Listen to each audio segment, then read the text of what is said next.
We both have a love for dogs. That is probably an understatement. We do have 4.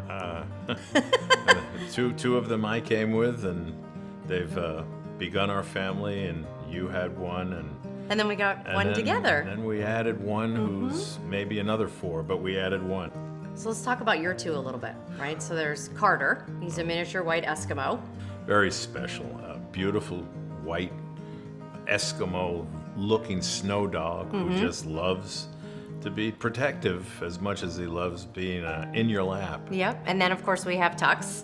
Tux is our miniature poodle. Yes, Our it's teacup poodle. Our teacup poodle who This probably has the biggest personality. who also thinks he's in the Shepherd family. Then there's Fozzie. Fozzie is our little Schnorky. He's our Schnauzer Yorkie mix.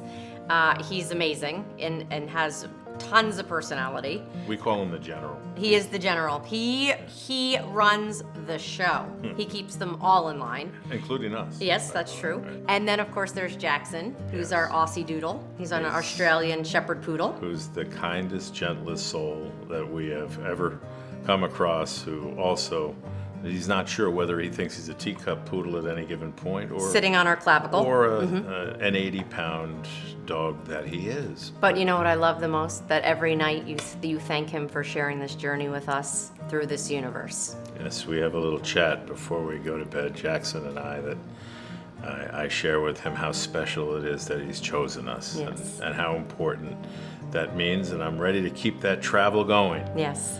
And I sort of always say, "Good night, my prince," and we go to bed.